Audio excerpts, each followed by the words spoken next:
And so we're moving on, as I said now, from this high-level policy discussion to focusing more about where we think we can collect evidence to really address these issues. So I wanted to mention a few words about the REACH program before we start. With the REACH work, we're following on from the GWP and OECD work on securing water and sustaining growth that we heard about yesterday, using a risk-based approach to addressing water security and poverty. And so that risk-based approach enables us to have an outcome focus. And for the REACH program, as we've discussed, that's very much focused on the poor and how they can benefit from water security interventions. The program particularly seeks to benefit the poor in fragile states in South Asia and in sub-Saharan Africa, and look at how we can inform investment strategies to improve water security for the poor. So today we're presenting our diagnostic work from 3 countries, from Bangladesh, from Kenya and from Ethiopia. And if you have not already picked up copies of the reports, then please do. We have them outside on the table. So these are 3 very different countries. They have very different challenges which they're facing, but they also have similarities. All 3 are low to lower middle income countries, which are considered fragile states. They face high levels of poverty ranging from 30% to 45% of the population, and they have many more people who are very vulnerable to water insecurity and at risk of falling back into poverty, as we'll hear. All 3 have also experienced sustained economic growth over the past decade. But the challenges they face in dealing with water security and poverty issues are quite different, as I said. For Bangladesh, it's a downstream riparian country. It's one of the most densely populated countries in the world. It's very vulnerable to coastal hazards, and it's got significant groundwater arsenic contamination issues, which the Minister has already mentioned.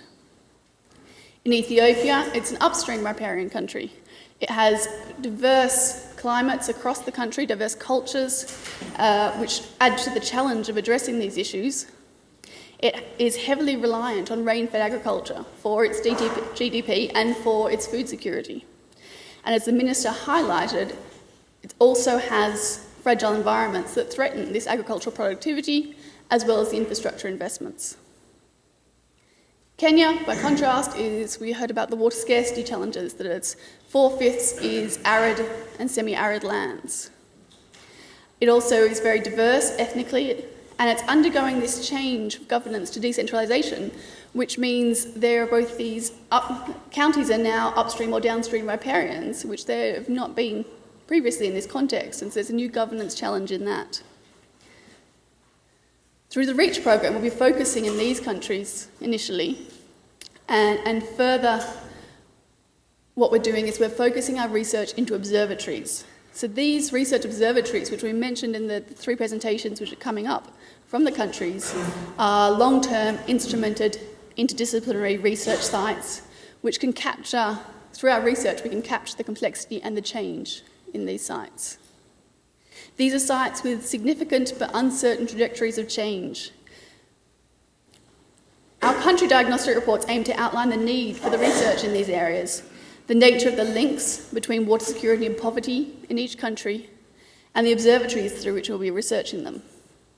So today I'll be inviting up the lead researchers from each country who've led on these reports, but I also want to acknowledge the teams who've helped put these reports together, because it was not an individual effort at all, it was a collective effort. And so that's teams in the countries as well as at Oxford, and of course with UNICEF. So these people are all acknowledged on the back pages of the reports. And so I won't mention them all in detail here, but just to extend our thanks to all of them for the contributions they've made to the reports and also to the conference. So I will introduce each of the speakers in turn. We're not going to accept questions in this session. We're going to keep this quite short, have a few focused presentations from the countries, but what we're doing after lunch is then we will break out into discussion sessions for each country. And so that will allow you to engage much more deeply with the teams, to ask them where you have any questions about their presentations or the work we're planning, and also to think about where else the research might be needed in these countries, and talk to the teams and engage with them about these issues. So firstly, From Bangladesh, it's my pleasure to introduce Professor Mashfiqur Salihin, who's a Professor of Hydrology and Water Management in the Institute for Water and Flood Management at the Bangladesh University of Engineering Technology, BUIT.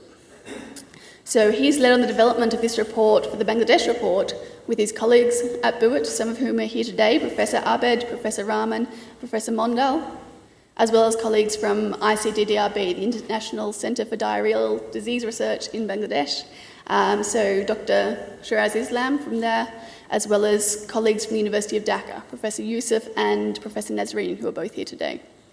And of course, as with all these reports, we were very grateful to have the support of UNICEF and the contributions of UNICEF in that. So that's including Charlie Sargasayan and Monoral Alam.